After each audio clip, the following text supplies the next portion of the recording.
Hi friends, நம்ம எல்லாருமே ரொம்ப எதிர்பார்த்த மாதிரி அமெரிக்கா ஃபெடப் ரேட் வந்து பார்த்திங்க அப்படின்னா ரேட் கட் பண்ணிட்டாங்க. ஸோ இதுக்கப்புறமா தங்கம் மற்றும் வெள்ளியோட விலை வந்து எந்த மாதிரி இருக்கும் அப்படிங்கிறது தான் இந்த பதிவில் நம்ம பார்க்க போகிறோம்.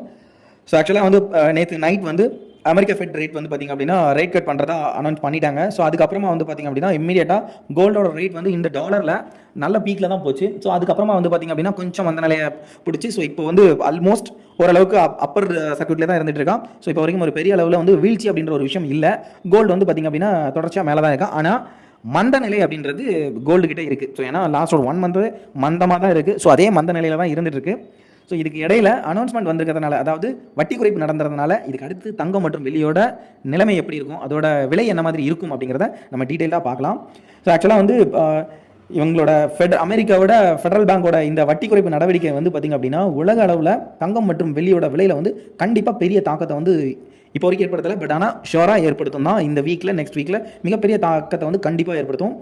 ஸோ ஆக்சுவலாக நம்ம ரொம்ப எதிர்பார்த்துட்டு இருந்த இந்த அமெரிக்கா ஃபெடரலோட மீட்டிங் வந்து லாஸ்ட் 2 நாளாக நடந்துச்சு. ஸோ இந்த கூட்டத்தில் அமெரிக்காவோட இப்போ இருக்கக்கூடிய எக்கனாமிக்கோட லெவல், அப்புறம் மணி இன்ஃப்ளேஷன், எம்ப்ளாய்மெண்ட், அன்எம்ப்ளாய்மெண்ட் டேட்டா, இந்த மாதிரியான நிறைய விஷயங்களை வந்து டிஸ்கஸ் பண்ணாங்க.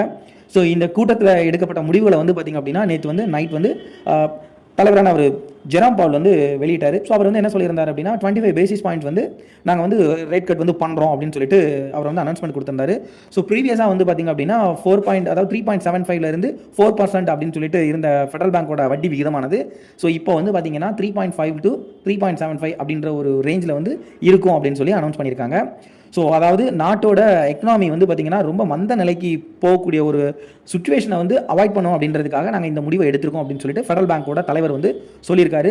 ஸோ அது மட்டும் இல்லாமல் அமெரிக்காவில் அன்எம்ப்ளாய்மெண்ட்டோட டேட்டாஸ் வந்து பார்த்திங்க அப்படின்னா அது ரொம்ப பெரிய ஒரு அச்சுறுத்தலாகவே இருக்குது அப்படிங்கிற ஒரு விஷயமும் இருக்குது. ஸோ அதை பற்றியுமே ரொம்ப பயங்கரமாக வந்து டிஸ்கஸ் பண்ணியிருக்காங்க. ஸோ இந்த வருஷத்தில் மட்டும், அதாவது 2025 மட்டும் அமெரிக்க ஃபெடரல் பேங்க் வந்து ஆல்மோஸ்ட் 75 பேசிஸ் பாயிண்ட்ஸ் வரைக்கும் வட்டி விகிதத்தை வந்து குறைச்சிருக்காங்க. ஸோ இந்த வட்டி குறைப்பு நடவடிக்கையாக ஆக்சுவலாக பேங்க்கில் இருக்கக்கூடிய கடன்களுக்கான வட்டி எல்லாமே குறையும். ஸோ இது வந்து பர்சனல் லோன், அப்புறம் கிரெடிட் கார்ட்ஸ், அப்புறம் vehicle loan, home loan, so இந்த மாதிரியான லோன்ஸ்க்கான இன்ட்ரெஸ்ட்டை வந்து குறையும். ஸோ அதே நேரத்தில் பாண்ட்ஸில் இன்வெஸ்ட் பண்ண இன்ட்ரெஸ்ட்டு, ஸோ அதாவது நம்ம பாண்ட்ஸில் இன்வெஸ்ட் பண்ணி ஸோ அது மூலமாக கிடைக்கக்கூடிய இன்ட்ரெஸ்ட் அமௌண்ட்டு ப்ளஸ் பேங்க்கில் நம்ம இன்வெஸ்ட் பண்ணிட்டு இருக்க சம்மதர் இன்வெஸ்ட்மெண்ட்ஸ், ஸோ இதில் இருக்கக்கூடிய அது மூலமாக நமக்கு ஒரு பயனாளர்களுக்கு கிடைச்சிட்டு இருந்த இன்ட்ரெஸ்ட்டும் வந்து பார்த்திங்க அப்படின்னா கண்டிப்பாக வந்து அதுவும் வந்து அஃபெக்ட் பண்ணும். ஸோ அந்த வட்டியும் வந்து பார்த்திங்கன்னா குறையிறதுக்கான சான்சஸ் வந்து அதிகமாக இருக்கும். ஸோ ஆக்சுவலாக வந்து அமெரிக்காவில் வந்து மணி இன்ஃப்ளேஷன் வந்து இப்போ ரொம்ப பீக்கில் இருந்தாலும் ஸோ இப்போ ரீசெண்ட் டைமில் வந்து அது ரொம்பவே குறைஞ்சிருக்கு. ஸோ இருந்தாலும் அவங்க வந்து ஃபெடரல் பேங்க் வந்து பார்த்திங்க அப்படின்னா ஸோ அவங்க ஒரு செகண்ட் லெவல், அவங்க ஒரு கோல் வந்து வச்சுருந்தாங்க. ஸோ இந்த லிமிட்குள்ளே வந்து கண்ட்ரோல் பண்ணிடணும்னு சொல்லிட்டு ஸோ அந்த லெவலை வந்து அவங்க ரீச் பண்ணல. ஸோ அதனாலேயே நாங்கள் வந்து இந்த ஒரு வட்டி குறைப்பு நடவடிக்கை வந்து எடுத்திருக்கோம் அப்படின்னு சொல்லிட்டு அமெரிக்கா ஃபெடரல் பேங்க் வந்து சொல்லியிருக்காங்க. ஸோ இப்போ ரீசெண்டாக தான் ஆல்மோஸ்ட் வந்து ஒரு அமெரிக்கன் கவர்மெண்ட் ஒரு 43 டேஸாக வந்து ஷட் டவுனில் இருந்தாங்க. ஸோ இதனாலே அன்எம்ப்ளாய்மெண்ட் ப்ராப்ளம் வந்து பார்த்திங்க அப்படின்னா ஸோ அதோட டேட்டாஸ் எல்லாமே ரொம்ப பெரிய லெவலில் இருந்தது. பட் ஆனால் அதை பற்றின டேட்டாஸ் பற்றி எதுவுமே வந்து அவங்க வந்து அந்த கூட்ட ப்ரெஸ் மீட்டில் வந்து எதுவுமே வந்து டீட்டெயிலாக வந்து சொல்லலை. ஸோ ஆல்மோஸ்ட் வந்து பார்த்திங்கன்னா இந்த மீட்டிங்கில் ஸோ ஆல்மோஸ்ட் ஒரு 12 மெம்பர்ஸ் இருக்காங்க. ஸோ இந்த 12 மெம்பர்ஸ் தான் டிஸ்கஸ் பண்ணிட்டு இருந்தாங்க இந்த ஃபெடரல் ரேட் எப்படி நம்ம கட் பண்ணலாம் அப்படின்னு சொல்லிட்டு. ஸோ இதில் ஆல்மோஸ்ட் வந்து 9 மெம்பர்ஸ் வந்து என்ன பண்ணியிருந்தாங்க அப்படின்னா 25 பேசிஸ் பாயிண்ட்ஸ் வரைக்கும் நம்ம குறைக்கலாம் அப்படின்னு சொல்லியிருந்தாங்க. ஆனால் 3 பேர் என்ன சொல்லியிருந்தாங்கன்னா 50%, அதாவது 50 பேசிஸ் பாயிண்ட்ஸ் வந்து குறைக்கணும் அப்படின்னு முதல்ல சொல்லியிருக்காங்க. ஸோ இதனால் என்னன்னா முதல்ல அவங்க பேச்சுவார்த்தையில் வந்து நிறைய கருத்து ரொம்ப வேறுபாடு அதிகமாக வந்திருக்கு. ஸோ ஆனால் 2026 இதே மாதிரி ஒரு வட்டி குறைப்பு இருக்குமா அப்படிங்கிற ஒரு சந்தேகம் வந்து இப்போ எல்லாருக்குமே இருக்குது. காரணம் என்னன்னா ஸோ இவங்க வந்து ஒருமித்த கருத்து இல்லை. ஸோ ஆல்மோஸ்ட் 9 மெம்பர்ஸோட கருத்து வந்து 25 பேசிஸ் பாயிண்ட்ஸ், ஒரு 3 மெம்பர்ஸோட கருத்து வந்து பார்த்தீங்கன்னா 50 பேசிஸ் பாயிண்ட்ஸில் இருந்துச்சு. ஸோ இதனாலே நெக்ஸ்ட் இயர்லையும் கண்டிப்பாக வட்டி குறைப்பு இருக்கும் அப்படிங்கிற ஒரு எதிர்பார்ப்பு வந்து எல்லாருக்குமே இருக்குது. ஸோ இதுக்கு வந்து என்ன சொல்லியிருக்காங்க அப்படின்னா நம்ம நேற்று வந்து டிஸ்கஸ் பண்ணியிருந்தோம். ஸோ அதில் வந்து என்ன சொல்லியிருந்தோம் அப்படின்னா ரேட் கட்டும் நடக்கணும், அதே நேரத்தில் ஜெரோம் பவுல் வந்து என்ன சொல்லியிருக்கணும் அப்படின்னா அந்த டைமில் நம்ம அகைன் வந்து இன் ஃபியூச்சரில் வந்து அமெரிக்காவோட வேலைவாய்ப்பு, அப்புறம் எக்கனாமி, மணி இன்ஃப்ளேஷனை பொறுத்து, அந்த சுச்சுவேஷனை பொறுத்து தான் நாங்கள் அகைன் வந்து ரேட் குறைப்பு வந்து பண்ணலாம் அப்படிங்கிற மாதிரியான ஒரு அவங்க சொல்லணும் அப்படின்னு சொல்லியிருந்தாங்க. ஸோ நேற்று அதை தான் சொல்லியிருந்தாரு. அதனால் இப்போ வந்து பார்த்தீங்கன்னா இந்த நடவடிக்கையால் கண்டிப்பாக கோல்டு அண்ட் சில்வரோட விலை வந்து கண்டிப்பாக ஏறும் ஃப்ரெண்ட்ஸ். ஸோ இன்றைக்கி வந்து பெரிய லெவலில் ஏறல. ஒரு விஷயம் நல்லா பாருங்கள், ஆக்சுவலாக இந்த லாஸ்ட் 3 டைம்ஸில் வந்து பார்த்திங்க அப்படின்னா ரேட் கட் வந்து நடந்திருக்கு இந்த வருஷத்தில். அதில் லாஸ்ட் டைம் மட்டும்தான் ரேட் கட் நடந்தப்போ கோல்டில் வந்து மிகப்பெரிய தாக்கம் அப்படி வந்து ஒரு நடக்கவே இல்லை. ஆனால் மீதி 2 டைமில் என்ன நடந்துச்சு அப்படின்னு பார்த்தீங்கன்னா ஆல்மோஸ்ட் 3% வரைக்குமே கோல்டு வந்து ஏறி இருக்கு ஃப்ரெண்ட்ஸ். 3%னா அரௌண்ட் வந்து ஒரு 3000 4,000 பாயிண்ட்ஸ் அப்படின்றது சர்வசாதாரணமாக இந்த ஏறி இருக்கு. இதில் நீங்கள் முக்கியமாக கவனிக்கக்கூடிய ஒரு விஷயம் என்ன அப்படின்னா எப்போல்லாம் ரேட் கட் வந்து லாஸ்ட் 3 டைம்ஸில் நடந்திருக்கோ அந்த டைமில் ஃபர்ஸ்ட் 2 டைம்ஸ்லையும் அனௌன்ஸ்மெண்ட் பண்ண உடனே கோல்டு வந்து ஒரு இறங்கு முகத்தை சந்திச்சு அதுல இருந்து தான் பயங்கரமான ஒரு பீக்குக்கு வந்துச்சு. ஸோ இந்த டைமில் மட்டும்தான் என்ன இருக்குது அப்படின்னா பீக்கில் தான் இருக்குது, பட் ஆனால் ஒரு மந்த நிலையில் இருக்குது. ஸோ மந்த நிலையில் இருந்து அகைன் வந்து மேலே போகிறதுக்கான சான்சஸ் வந்து அதிகமாக இருக்குது. ஸோ அதுக்கப்புறமா என்ன நடந்ததுன்னா, அந்த அமெரிக்க அதிபர் டொனால்ட் ட்ரம்ப் வந்து என்ன சொல்லியிருந்தார் அப்படின்னா, ஃபெடரல் பேங்க் வந்து ஆல்மோஸ்ட் வந்து 50 பேசிஸ் பாயிண்ட்ஸ் வந்து குறைக்கணும் ஆக்சுவலாக.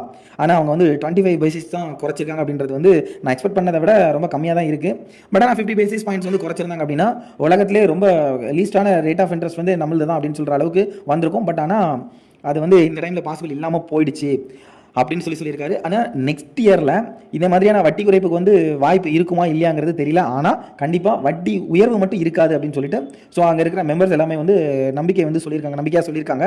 ஸோ இன்னும் ஒரு ஹாட்டான ஒரு நியூஸ் என்ன அப்படின்னா, நெக்ஸ்ட் இயரில் ஸோ அதாவது டொனால்ட் ட்ரம்ப்புக்கும் ஜெரமி பவுலுக்கும் இருக்கக்கூடிய 2 பேருக்கும் உள்ள கருத்து வேறுபாடு வந்து அப்படின்னு பார்த்தீங்கன்னா, அவங்க 2 பேருக்குள்ள மோதல் வந்து பார்த்தீங்கன்னா ஆல்ரெடி உலகமே அறிஞ்சது தான்.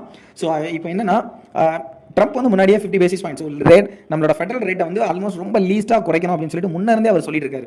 ஆனால் ஜெரமி பவுல் தான் அதுக்கு வந்து ஒத்தே வரல.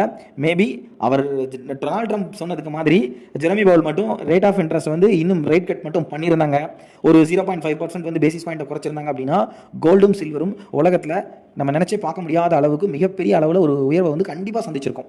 அதுக்கு வந்து அதாவது ஒரு இறக்கம் அப்படின்றது இருந்திருக்காது, மிகப்பெரிய ஏற்றம் அப்படின்ற ஒரு நிலையை தான் நோக்கி அது வந்து போயிருக்கணும். ஸோ மிகப்பெரிய அளவில் ஒரு பீக்குக்கு வந்திருக்க வேண்டியது. ஆனால் இப்போ வந்து அது நடக்கலை. ஜெரமி பவுல் வந்து ஸோ அதுக்கு ட்ரம்ப்புக்கு அப்படியே அப்போஸ்டாக இருக்காரு. ஸோ அதனால் வந்து பார்த்தீங்கன்னா அந்த ரேட் வந்து ப்ராப்பராக நடக்கலை. ஆனால் ஜெரமி பவுலோட பதவி காலம் வந்து பார்த்தீங்கன்னா ஆல்மோஸ்ட் 2026 வந்து பார்த்தீங்க அப்படின்னா ஆல்மோஸ்ட் மே மந்தோட அவருக்கு முடியுது அவரோட பதவி காலம். ஸோ அதனால் ஆல்மோஸ்ட் வந்து பார்த்தீங்க அப்படின்னா ட்ரம்ப்புக்கு ஒரு நெருக்கமானவரை வந்து அடுத்து ஃபெடரல் பேங்கோட தலைவராக ஒரு நியமிக்கக்கூடிய ஒரு பட்சத்தில் வந்து பார்த்திங்க அப்படின்னா 2026 தங்கத்தோட விலை ஆரம்ப காலகட்டத்தில் கொஞ்சம் குறைவாக இருந்தாலும் போக போக என்ன ஆகும் அப்படின்னு பார்த்தீங்கன்னா தங்கத்தோட விலை வந்து மிகப்பெரிய அளவில் வரலாம். ஸோ குறிப்பாக ஏப்ரல் அப்புறம் வந்து பார்த்திங்கன்னா மே மந்தில் ஸோ ரொம்ப பீக்கில் இருக்கலாம். மே ஜூன்லலாம் வந்து பார்த்திங்கன்னா கோல்டோட ரேட் கண்டிப்பாக மிகப்பெரிய அளவில் ஒரு உச்சத்தை தொடும் அப்படின்னு நம்ம ரொம்பவே ஆணித்தரமாக நம்பலாம். ஸோ இதுக்கு அடுத்து வர காலம் அதாவது 2026 செகண்ட் ஹாஃப்லாம் வந்து பார்த்தீங்கன்னா கோல்டு சான்ஸ்லெஸ்ஸாக தான் இருக்க போகுது. ஸோ இப்போ நமக்கு இந்த ஃபெடரல் ரேட்டை பேஸ் பண்ணி நமக்கு என்ன ஆக போகுது அப்படின்னு பார்த்தீங்க அப்படின்னா கண்டிப்பாக ஃப்ரெண்ட்ஸ் 2026 தங்கமும் சரி வெள்ளியும் சரி ஒரு புதிய உச்சத்தை கண்டிப்பாக ரீச் ஆகும். ஸோ ஆல்மோஸ்ட் வந்து கோல்டோட ப்ரீவியஸ் ரெக்கார்டு 1,32,294 தான் ப்ரீவியஸ் ரெக்கார்டாக இருந்துட்டு இருக்கு. ஸோ அந்த ரெக்கார்ட் மேபி நாளைக்கோ அப்படி இல்லைனா அடுத்த வாரத்திலையோ அந்த ரெக்கார்டு பிரேக் ஆகலாம்.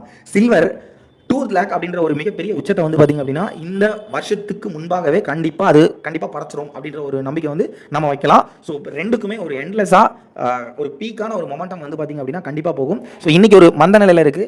அதனால் நாளைக்கோ இல்லை அடுத்த வாரத்திலேயோ கோல்டும் சரி சில்வரும் சரி மிகப்பெரிய உச்சத்தை கண்டிப்பாக அடையுங்கிறது தான் ஸோ இந்த ரேட் கட் மூலமாக நமக்கு தெரிஞ்சக்கூடிய ஒரே ஒரு விஷயமா இருக்குது ஃப்ரெண்ட்ஸ். ஸோ இது எந்த மாதிரி நடக்கு அப்படிங்கிறத இனி வரும் காலங்களில் வந்து நம்ம மார்க்கெட்டில் பார்க்கலாம் ஃப்ரெண்ட்ஸ். நன்றி.